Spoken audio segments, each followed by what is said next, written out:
Hey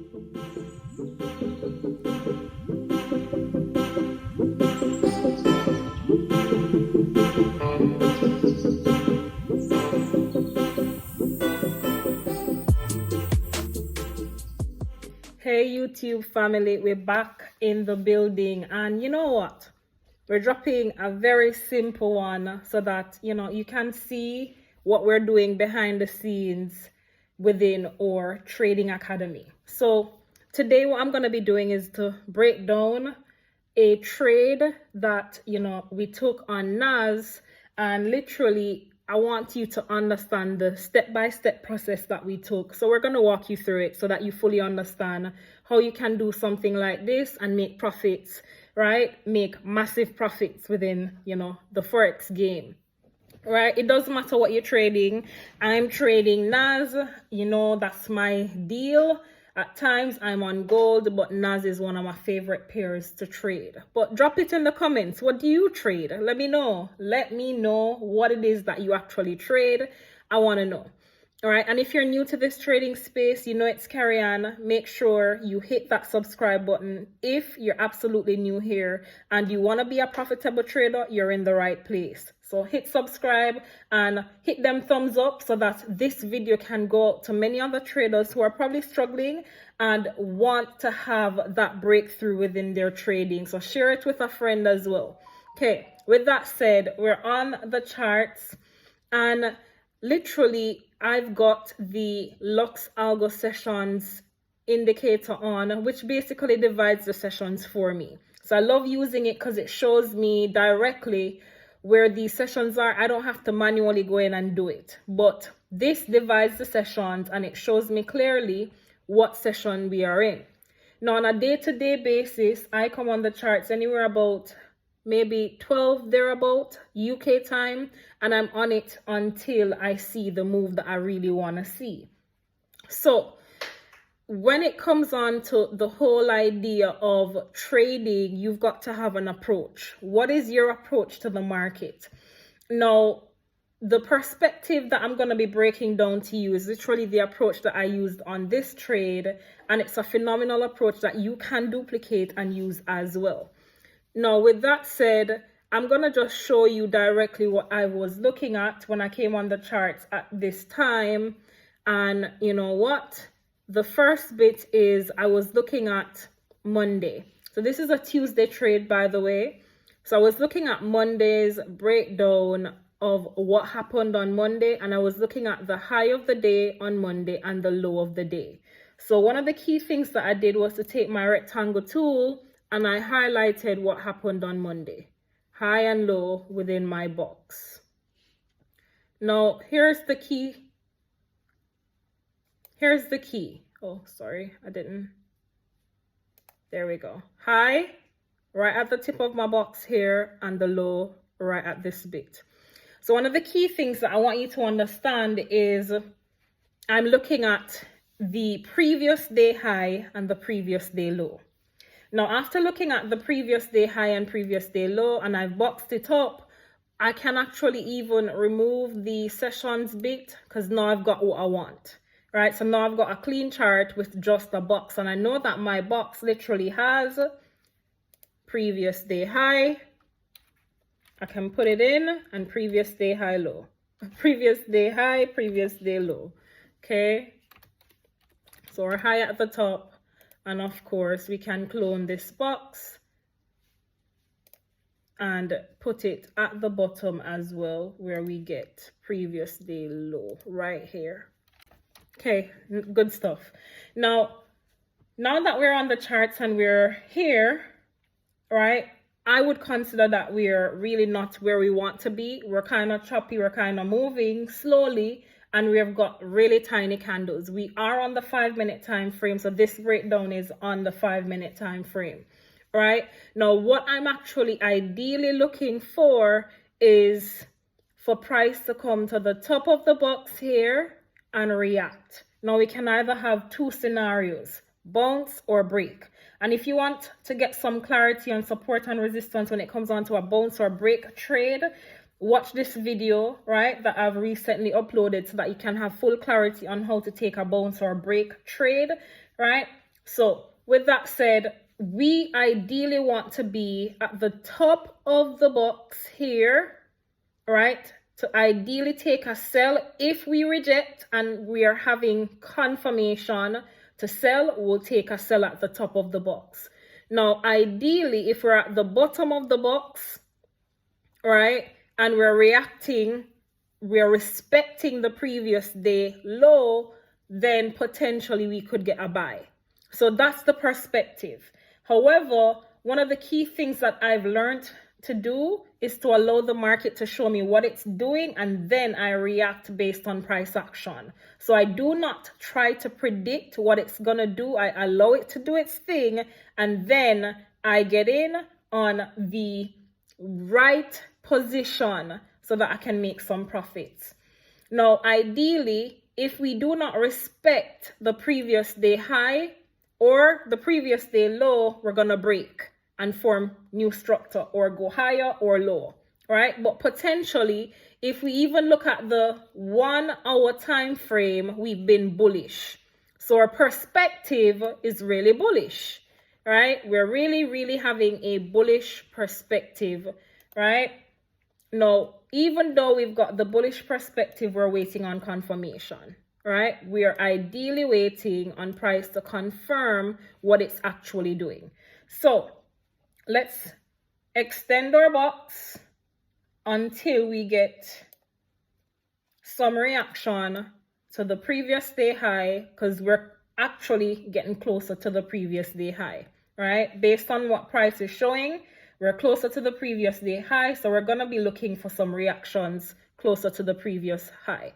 And one of the other key bits is that what happened with the previous sessions for today was that London came in and swept the high of Tokyo and Sydney. So that in itself is showing that potentially New York is going to be strongly bullish, right? So that's what we're anticipating. So what we're going to be looking at is, waiting on price to kind of show us what it's actually doing. All right, so we're seeing some reaction right here, right? Like a liquidity grab right here. But this is pre-market. So this is like 12:30 p.m. UK time. So we know that pre-market will have some strong movements, but let's wait for stronger confirmation to, decipher what we're about to do, because that has got a break outside of our previous day high, right? But it could be a liquidity grab. So let us see if we can get some perspective on what is about to happen next, all right? So of course, price becomes a little bit choppy, right? But here's where we see clearer perspective. So let's zoom in on this. Right here, we were choppy, so we were waiting on the confirmation. Now we've got a bullish candle here, followed by a second one. Literally, this is our invitation to get in on a buy, right? So what you're going to be looking at ideally, right, literally we got in on the trade right here after the close of this, right? Because it was now above here and we had full candles. So your stop ideally is going to be below this wick here. And of course, what you have to do for your take profit, you can literally look to the next level, or you could do a 1 to 3. You could literally look to your next level. So potentially we're here, so the next bit would be here. So I'll draw a line here so that you can see potentially we could be coming back into here. Horizontal line.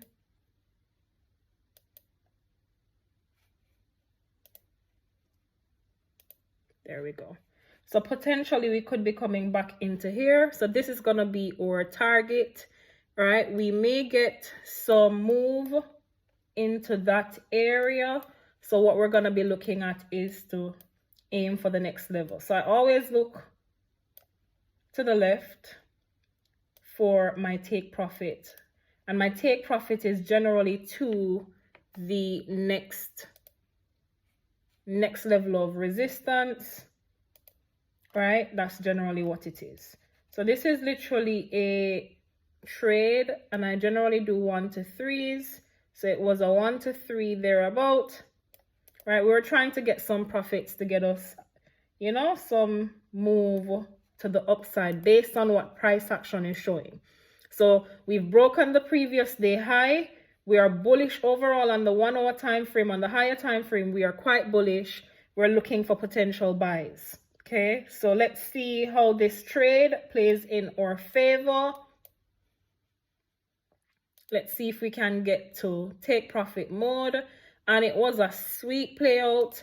And one of the key things that I want you to really remember, that while the trade is playing in your favor, your stop, you're going to pull your stop further into profits. So like we created this low here, let's assume this is your stop, right?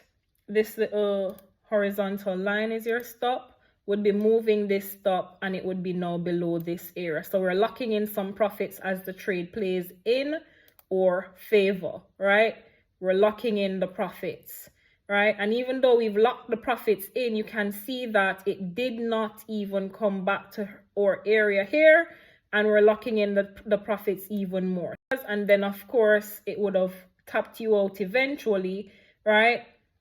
It would have tapped you out eventually, but at least you would have secured some profits, because it did not hit the major take profit as yet, right? It didn't. So you would have some, you know, understanding that there is nothing guaranteed in the market. And if you're aiming for a 1 to 3, literally we got to more than 1 to 2, you could have even secured half of this and be done with it, right? Because price will pull back on you. And then we don't want the psychology to be, oh my God, no. It's literally going to go to your take profit. It will sometimes, but it may pull back on you before it does that. So always remember that we cannot dictate to the market where to go, but we have to be smart and protect our capital in the midst of it all, right?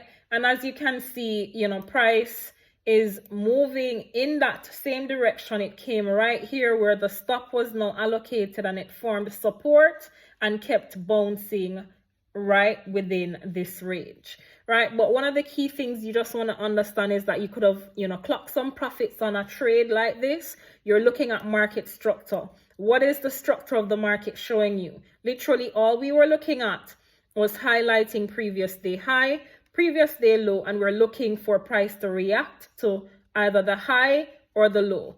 We were bullish, so we were really ideally looking for a bullish setup, which we got. And of course, we clocked about 1 to 2 on this trade, got profits, and came out of the markets. All right, so this is something that you would, you know, definitely be able to do. And it's not that difficult, right? So literally, I just showed you how to clock profits in 15 minutes within the market. So it's not that hard. I hope you made some notes on that. And if you got some value on this simple strategy that I've broken down to you, that I've used to make profits on NAS, you know, make sure you hit that like and drop super thanks below. Now, I also want to big up John Claude. He has dropped a super thanks, right? And he's a super all-stars. So I do want to big him up. And, you know, make sure that he understands that he's got a responsibility to level up his trading all the way with all stars. So with that said, don't forget to click the link in the description below to sign up for our weekly money tips and tricks so that you can become a better trader and you can actually level up your finances. With that said, I hope you got some value from tonight's video. Put God first in everything you do, because if He's in it, without a doubt, you must win it. See you in the next one. Bye.